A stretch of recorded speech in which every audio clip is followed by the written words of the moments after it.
नमस्कार दोस्तों, स्वागत है आपका एक और रोमांचक और मजेदार फिल्म की कहानी में, जिसका नाम है जर्नी टू द एप्स। कहानी की शुरुआत में हमें दिखाया जाता है कि एक आम सा आदमी अचानक जंगल के बीचों बीच ऐसी अनोखी घटनाओं में फंस जाता है जिनकी झलक उसने आज तक कभी नहीं देखी थी। यहीं से शुरू होती है इंसान और विकसित होते प्राइमेट्स के बीच की दिमाग घुमा देने वाली जंग, जहां हर मोड़ पर खतरा, रहस्य और रोमांच छुपा है। उसने बस एक नजर काली चिंपैंजी के अजीब हाथ के इशारे पर डाल दी और इस मूर्ख आदमी ने सोचा कि वह बियर से उसे लालच देगा। लेकिन अगले ही पल चिंपैंजी ने अचानक उसका कॉलर पकड़ लिया और उसकी शार्क जैसी शक्ल को गुस्से से घूरने लगी। जब तक कि रखवाला इलेक्ट्रिक डंडा लेकर नहीं दौड़ा, तब जाकर उसने अनमनेपन से उसे छोड़ा। मगर किसी ने नहीं सोचा था कि चिंपैंजी का मकसद जंगली हरकत करना नहीं था, बल्कि आदमी की जेब में रखी फोल्डिंग चाकू को चुराना था। रात को जब चिड़ियाघर शांत हो गया, उसने चाकू को एक लकड़ी की छड़ी पर बांधा और धीरे धीरे उसे पिंजरे के बाहर निकाला। बस हल्का सा मोड़ दिया और लोहे का गेट आसानी से खुल गया। वह बाहर आ गई। वह तुरंत दिन वाले एक्टिविटी एरिया में पहुंची, बिना कुछ बोले एक अलग बंद पिंजरे का दरवाजा खोला और उनमें सबसे बड़े ब्लैक गोरिल्ला को आजाद कर दिया। उसका भरोसा जीतने के बाद उसकी धमक से उसने पूरे चिड़ियाघर के सभी चिंपैंजियों को अपने काबू में कर लिया। मगर इन मूर्ख साथियों को देखकर वह संतुष्ट नहीं थी। एक दिन घूमने के समय उसने देखा कि रखवाला दरवाजे का पासवर्ड खोल रहा है। उसने पूरा क्रम चुपचाप याद कर लिया। रात होते ही वह पिंजरे से निकल गई, बिल्कुल सही पासवर्ड डाला और कर्मचारी मार्ग से सीधे छत पर जा पहुंची। वहां से वह बिना किसी को पता चले केंद्र से बाहर निकल गई। लेकिन वह भागने नहीं गई थी। वह रात के अंधेरे में अपने पुराने मालिक दशान के घर पहुंची और कोने में रखा फ्रिज खोल दिया, जिसमें बदले हुए न्यूरोटॉक्सिन की कुछ बोतलें थीं। उसे पता था कि यह वायरस चिंपैंजियों में विकास पैदा कर सकता है, इसलिए वह सारे सैंपल उठाकर वापस केंद्र ले आई। जब सभी चिंपैंजी सो रहे थे, उसने पूरा वायरस एक ही बार में बाहर छोड़ दिया।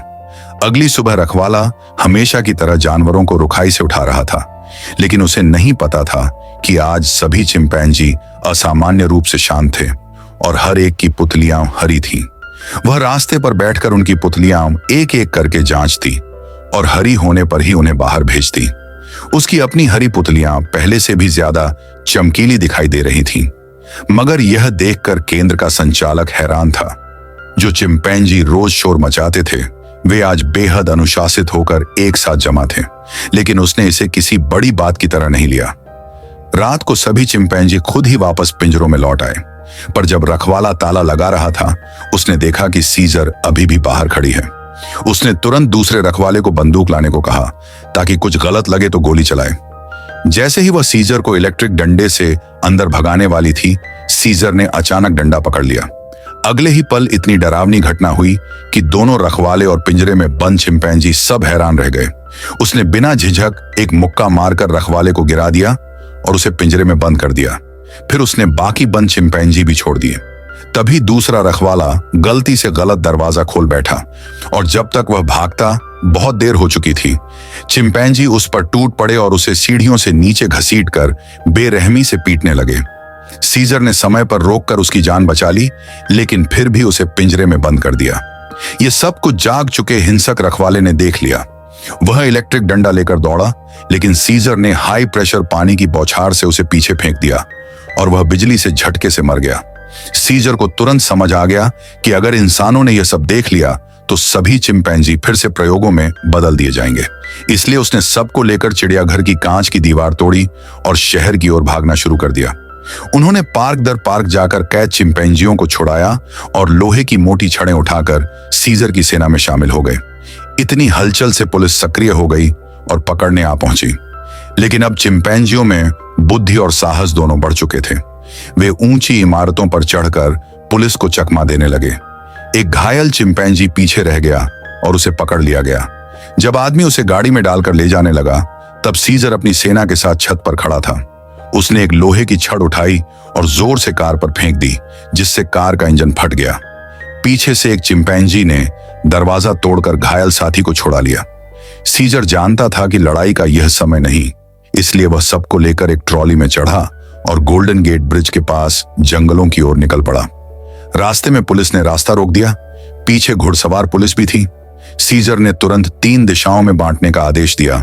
कुछ को चेन पकड़कर पुल के ऊपर चढ़ने का, कुछ को पुल के नीचे से आने का, और सबसे ताकतवर ब्लैक गोरिल्लाओं को एक बस को ढाल बनाकर आगे बढ़ने का। तीनों दिशाओं से चिंपैंजी अचानक हमला कर देते हैं और पुलिस पलक झपकते ही बिखर जाती है। लेकिन तभी एक सशस्त्र हेलीकॉप्टर ऊपर आ जाता है और गोलियों की बौछार शुरू कर देता है। सीजर एक मोटी चेन उठाकर बिजली सी गति से फेंकता है और लगभग हेलीकॉप्टर गिरा देता है। पुलिस अधिकारी उस पर गोली चलाता है, जिससे ब्लैक गोरिल्ला गुस्से में आकर सीजर को धक्का देकर खुद हेलीकॉप्टर पर कूद जाता है और मशीन के साथ नीचे गिर पड़ता है। सीजर दौड़कर उसे देखने जाता है, लेकिन वह गंभीर चोटों के कारण मर जाता है। उसी समय हेलीकॉप्टर में कोई सीजर से मदद की भीख मांगता है, और वही था जिसने यह सब शुरू किया था। सीजर पीछे खड़े एक आंख वाले साथी को देखता है और वह बिना बोले एक वार करता है और हेलीकॉप्टर 100 मीटर नीचे गिर जाता है। इसके बाद सीजर अपने पूरे झुंड को लेकर पुल पार करता है और सामने वाले रेडवुड जंगल में पहुंचकर आखिरकार अपनी आजादी हासिल कर लेता है। इसी के साथ यह धमाकेदार फिल्म यहीं पर समाप्त होती है। अगर आपको वीडियो अच्छी लगी हो तो प्लीज वीडियो को लाइक करें, और अगर आप चैनल पर नए हैं तो चैनल को सब्सक्राइब जरूर करके जाएं। अगले रोमांचक किस्से में फिर मिलेंगे।